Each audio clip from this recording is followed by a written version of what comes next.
ஓம் கோடீஸ்வராய நமக. சித்தர்கள் திருவடி இணையதள ஆன்மீக வலைக்காட்சி மற்றும் சித்தர்கள் திருவடி சேவா அறக்கட்டளையின் சார்பாக உங்களை அன்போடு வரவேற்கிறேன். இன்னைக்கு இந்த காணொலியில நாம குருநாதரை தேர்வு செய்வது எப்படி. யாரையாவது கேட்டோம்னா நான் குருநாதர் தேடிட்டு இருக்கேன்னு சொல்லுவாங்க. ஆனால் எப்பொழுதுமே நாம் எந்த ஒரு குருவையும் தேடி போவதில்லை. குருவே நம்மளை தேர்வு செய்து விடுகிறார். அதன் சார்பாக நாம குருவை நமக்கு கிடைப்பாங்க. எந்த ஒரு குருவும் தன்னுடைய மாணவனை தானே தேர்வு செய்கிறார். அப்படி தேர்வு செய்த பிறகுதான் மாணவனுக்கு அந்த குரு அறிமுகமாகறாங்க. அதுக்கப்புறம் தான் இவர் குரு அப்படிங்கிறதை பல வழிகள்ல பல சோதனைகள் மூலமா நம்ம தேர்வு செய்யறோம். பள்ளிக்கூடங்கள்ல நம்ம பாடம் படிக்கிறோம், அவங்க பேரும் குரு தான். வாழ்க்கையை சொல்லி கொடுக்கறவங்க குரு, ஆன்மீகத்தை சொல்லி கொடுக்கறவங்க குரு. ஒரு சில பயிற்சிகளை மேற்கொள்ளும் பொழுது நமக்கு ஒரு பாடம் நடத்துபவர்கள், இந்த பயிற்சியை நமக்கு முறையாக சொல்லி கொடுப்பவர்களும் நமக்கு குரு தான். நாம இன்னைக்கு இந்த பதிவுல நம்ம நிறைய அந்த ஆசனங்கள் மற்றும் மூச்சு பயிற்சி, பிரணயாமா, வாசி, இப்படி நிறைய குண்டலினி யோகம் அப்படின்னு நிறைய பயிற்சிகள் இருக்குது.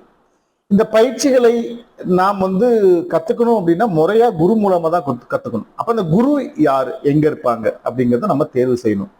அடுத்தது நாம அந்த பயிற்சியை மேற்கொள்வதற்கு தகுதியானவரா அப்படின்னு நம்ம தெரிஞ்சுக்கணும். அப்படி தகுதி இல்லைன்னா தகுதியை வளர்த்துக்கணும். ஒரு உடல் ஆசனம் அப்படி இருக்குது, அதாவது நம்ம யோகான்னு சொல்றோம். அந்த உடல் ஆசனம், அந்த ஆசன பயிற்சியை நீங்க செய்வதற்கு முன்பு நாம உடம்பு நல்லா இருக்கான்னு நம்ம பார்த்துக்கணும். நீங்க நிறைய பேருக்கு பாத்தீங்கன்னா நிறைய பிரச்சனை இருக்குது. உடம்பு உள்ளங்கால்ல இருந்து உச்சந்தலை வரைக்கும் பிரச்சனைகள் இருக்குது. ஸோ எந்தெந்த பிரச்சனைகளுக்கு இதை தவிர்க்க வேண்டும், எந்தெந்த பிரச்சனைகளுக்காக நாம் இந்த யோக ஆசனங்களை நாம் செய்ய வேண்டும் அப்படிங்கிறதும் இருக்குது. இப்ப நீ பெயின் இருக்குது அப்படின்னா நம்ம உட்கார்ந்து நம்ம ஆசனம் செய்ய முடியாது, அப்போ வலிக்கும். இடுப்பு இருக்குது, ஹார்ட் பேஷண்ட் இருக்காங்க, டயபெட்டிஸ் இருக்காங்க, அப்படி நிறைய பேர் அவங்களெல்லாம் ஒரு சில ஆசனங்களை செய்யக்கூடாது. இதை யார் சொல்லுவாங்க? குரு சொல்லுவாங்க. மூச்சு பயிற்சி, ரொம்ப நுரையீரல் பிரச்சனைகள் உள்ளவங்க, அப்புறம் இதய நோய் உள்ளவங்க, இவங்களுக்கெல்லாம் ஒரு குறிப்பிட்ட எண்ணிக்கை அந்த மாத்திரை அளவுல தான் அந்த மூச்சு பயிற்சியை செய்யணும். ஆனா மூச்சு பயிற்சி செய்யாம இருக்கக்கூடாது. மூச்சு பயிற்சி அவங்க கட்டாயமா செஞ்சாகணும். ஏன்னா அப்பதான் அந்த லங்கோட அந்த பிளாக்ஸ் எல்லாம் உள்ள இருக்கு இல்லைங்களா, அது கொஞ்சம் எக்ஸ்பேண்ட் ஆகும். அதெல்லாம் போகிறதுக்கு வாய்ப்பு இருக்கு. மூச்சு பயிற்சி, பிரணயாமா, அப்படி பிரணயாமா நிறைய பிரணயாமா இருக்குது. இப்படி எனக்கு தெரிஞ்சு நான் பிராக்டிஸ் பண்றதே ஒரு 15 வகையான பிரணயாமாக்கள் நான் பயிற்சி செஞ்சுட்டு இருக்கேன். அதுல கிரியா, ஒவ்வொரு குருமார்களுக்கும் ஒரு பேர் இருக்கும். அப்ப அந்த பேர்கள் மாறிக்கிட்டு இருக்கும். நார்மலா இப்ப பதஞ்சலி யோகா, இந்த கிரியா யோகம், ஹத யோகம் அப்படின்னு சொல்லுவோம். அந்த குருமார்கள் கொஞ்சம் மாடிஃபை பண்ணி அதுக்கு வேற ஒரு பேர் வச்சு இன்னைக்கு நிறைய பேர் சொல்லி கொடுத்துட்டு இருக்காங்க.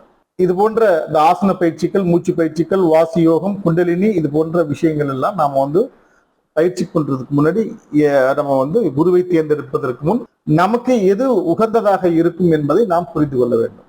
ஒரு சில ஆசன பயிற்சிகளையும் பிரணயாமா மற்றும் இந்த வாசி யோகம் எல்லாம் பண்ணும்போது நமக்கு உடல் உபாதைகள் தோன்றும். நார்மலாவே எல்லாருக்குமே இந்த உடல் உபாதைகள் அப்படின்றது ரொம்ப எக்ஸ்ட்ரீமா இருக்கும். இந்த வாசி மற்றும் குண்டலினி யோகம் எல்லாம் போகும்போதெல்லாம் உடல் சூடு அதிகமா இருக்கும். மன பலம் வேணும், உடல் பலம் வேணும். நான் பலமுறை சொல்லியிருக்கேன். உடல் பக்குவங்களை நாம் முறையா நம்ம செஞ்சுக்கணும். அதுக்கு இந்த ஆசனங்கள், மூச்சு பயிற்சிகள்ல உதவிகரமா இருக்கும். அதுவும் ஒரு குருமார்கள்ட்ட தான் நம்ம போகணும். ஆக நம்ம இந்த பயிற்சிகள் எல்லாம் முறையான ஒரு குரு அவங்கள்ட்ட போய் கத்துக்கணும். அந்த குரு கத்துக் கொடுக்கும் போதே சொல்லுவார், இது உன் உடலுக்கு தகுதி ஏத்தது அல்ல, இது உன் உடலுக்கு ஏத்தது அல்ல. அதனால வேற ஒரு முறையில இல்ல வேற ஒரு அந்த மாத்திரைகள் அளவின் ஏற்றத்தை இறக்கத்தை அவங்க சொல்லி கொடுப்பாங்க. உண்மையான குருக்கள் எல்லாம் இப்படித்தான் நம்ம சொல்லுவோம். நம்ம உடலுக்கு ஏற்ற ஒரு வாசி யோகத்தை, உடலுக்கு ஏற்ற ஒரு பிரணயாமா பயிற்சியை, மூச்சு பயிற்சியை, ஆசனங்களை அவங்க சொல்லி கொடுப்பாங்க. அதன் மூலமாக நாம் ஒவ்வொரு பயிற்சியை நாம் செய்யலாம். ஸோ வாங்க, திரு ரஞ்சித் அவங்க ஒரு குரு எப்படி நமக்கு சொல்லிக் கொடுப்பாங்க, குருவை நாம் எப்படி தேர்ந்தெடுப்பது, நாம் எந்த பயிற்சியை தேர்ந்தெடுப்பது அப்படிங்கிறத பத்தி இந்த காணொலியில் நம்ம பார்க்க இருக்கிறோம். சித்தர்கள் திருவடி இணையதள ஆன்மீக வலைக்காட்சிக்கு நீங்கள் புதியவர்கள் என்றால் கீழே இருக்கிற ஒரு சப்ஸ்கிரைப் பட்டன் இருக்குது, அதை நீங்க பிரஸ் பண்ணுங்க. கூடவே ஒரு பெல் சிம்பிள் இருக்கும், அதையும் நீங்க பிரஸ் பண்ணுங்க. அப்பதான் நாங்க கொடுக்குற புதிய புதிய காணொலிகள் உங்களை சேரும் நேரடியாகவே. நீங்க எங்கும் போய் தேட வேண்டாம். இந்த காணொலி உங்களுக்கு பிடிச்சிருக்கு அப்படின்னா ஒரு தம்ப் இம்ப்ரெஷன் கொடுங்க. அப்பதான் நாங்க போடுற இந்த எஃபர்ட்டுக்கு நீங்க எங்களுக்கு கொடுக்குற ஒரு மோரல் சப்போர்ட் அண்ட் மோட்டிவேஷன். மீண்டும் மற்றும் ஒரு இனிய காணொலியில் உங்களை சந்திக்கிறேன். அதுவரை உங்களிடமிருந்து விடைபெறுவது உங்கள் சித்தர்கள் திருவடி சிவபாதன். வணக்கம். வாங்க இப்ப நம்ம திரு ரஞ்சித் அவர்களுடைய குருவை எப்படி தேர்ந்தெடுப்பது என்ற அந்த காணொலியை நம்ம பார்க்கலாம். சித்தர்கள் திருவடி சேவா அறக்கட்டளை உங்களின் பங்களிப்பிற்காக கரம் நீட்டுகிறது. உங்களின் இந்த சிறு உதவி ஏழை மற்றும் முதியோருக்கு உணவாகவும், திருக்கோவில்களுக்கு தீபமாகவும், ஆன்மீக அனுபவ காணொலியாக்கத்திற்கும் பயனுள்ளதாய் அமையும் என்று நான் நம்புகிறேன். உங்கள் மேலான உதவிகளை 8438238921 ஜிபே எண்ணிற்கு உங்களுடைய உதவிகளை அனுப்பி வையுங்கள்.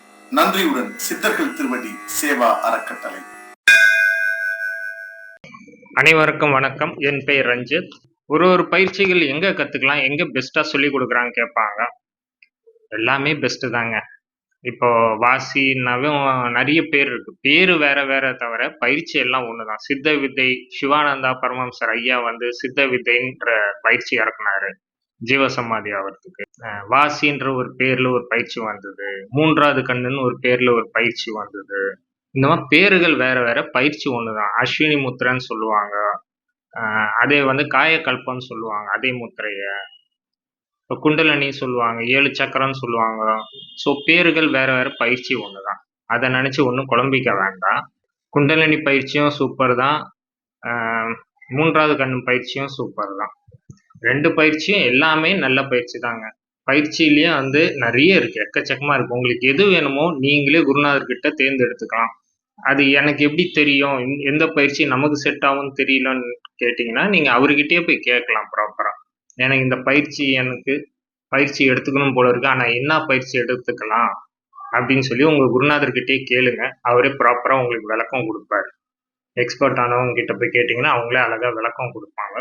இதே வந்து மூன்றாவது கண்ணு பயிற்சி, அதுல வந்து குதிரை ஓட்டுவாங்க, மாத்திரைகள் போடுவாங்க. மூச்சு பயிற்சியிலேயே பிராணாயாமா மாதிரி மாத்திரைகள் போடுவாங்க. 4 மாத்திரை 5 மாத்திரைன்னு போடுவாங்க. குதிரை பயிற்சி, அதான் மூன்றாவது கண்ணுன்னு ஒரு பயிற்சி இருக்கு, அதுல மாத்திரை யூஸ் பண்ணுவாங்க. நிறைய பேர் கேட்கறதுன்னா, பயிற்சி எடுத்தா நான் பிரம்மச்சாரி ஆயிடுவானா அப்படின்னு சொல்லுவாங்க. நிறைய பேர் ஃபேமிலியில இருக்கிறவங்க எல்லாம் பயப்படுவாங்க, ஐயோ இவரு தவத்துக்கு போறாரு பிரம்மச்சாரி ஆயிடுவாங்களான்ட்டு. அப்படிலாம் எதுவும் இல்லைங்க. நீங்க அப்படி நினைக்க வேண்டாம். மோஸ்ட்லி அப்படி இருக்காது, அப்படி ஆக்கவும் விட மாட்டாங்க.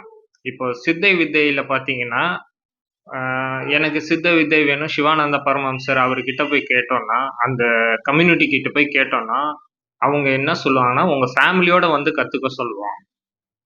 ஏன்னா அந்த வித்தை அந்த மாதிரி. இப்போ அந்த வித்தையை கத்துக்கிட்டவங்க வந்து ப்ராப்பரா பண்றவங்களுக்கு ஜீவ சமாதி வைப்பாங்க. இப்போ அவங்க ஃபேமிலியோட வரும்போது கடைசி காலத்துல ஜீவ சமாதி அவங்களுக்கு வைக்கணும்னு சொல்லி வைப்பாங்க. நிறைய பேர் ஒருத்தர் மட்டும் வந்து கத்துக்கிட்டு கடைசி காலத்துல அவங்க ஜீவ சமாதி வைக்க விடாம புதைச்சிருவாங்க, இல்லை எரிச்சிருவாங்க. அதனாலதான் வந்து ப்ராப்பரா ஆரம்பத்திலேயே சொல்லிடுறது எல்லார்கிட்டையும், நீங்க வர்றதா இருந்தா உங்க ஃபேமிலியோட வாங்க, வந்துட்டு இந்த வித்தையை கத்துக்கிட்டு ஃபேமிலியோட செய்யுங்க அப்படின்னு சொல்லுவாங்க. இதுலயே வந்து சில பேர் ஃபோன் பண்ணி கேட்பாங்க, ஒரு நாளைக்கு 2000 வாட்டி லக்ஷ்மி மந்திரம் சொல்றேன், எனக்கு சரியா வந்து பணம் வர மாட்டேங்குதுன்னு கேட்பாங்க. இப்போ அவங்க கிட்ட கேட்கறது அதான், நீங்க என்னப்பா வேலை செய்றீங்கன்னு கேட்பேன். நான் வேலை வெட்டிக்கு போறது இல்ல, நான் சும்மா தான் இருக்கேன், வீட்டுல உட்காந்து லக்ஷ்மி மந்திரம் சொல்றேன்னு சொல்லுவாங்க. ஸோ இந்த மாதிரி மக்களும் இருக்காங்க இந்த உலகத்துல. நிறைய பயிற்சி இருக்கு. இப்போ அக்கு பயிற்சி எல்லாம் எடுத்தீங்கன்னா, சில பயிற்சிகள்லாம் கடலுக்குள்ளேயே உட்காந்து செய்யலாம், அதாவது குளத்துக்குள்ளேயே உட்காந்து செய்யலாம். இந்த மாதிரி எக்கச்சக்கமான பயிற்சிகள் இருக்கு. உங்களுக்கு எந்த பயிற்சி வேணும்னாலும் நீங்க ப்ராப்பரா என் நம்பருக்கு கால் பண்ணுங்க. உங்களுக்கு எந்த பயிற்சி வேணுமோ, எந்த குருநாதர் வேணுமோ, நான் உங்களுக்கு பர்ஃபெக்டா சூஸ் பண்ணி உங்களுக்கு கொடுக்குறேன். இந்த வாய்ப்பு கொடுத்த சித்தர் திருவடி யூடியூப் சேனலுக்கு நன்றி, வணக்கம். இந்த பதிவு உங்களுக்கு பிடிச்சிருந்ததுன்னா லைக் பண்ணி ஷேர் பண்ணுங்க, மறக்காம சப்ஸ்கிரைப் பண்ணிடுங்க. மீண்டும் உங்களை சந்திக்கும் வரை அன்புடன் குன்னு. வணக்கம்.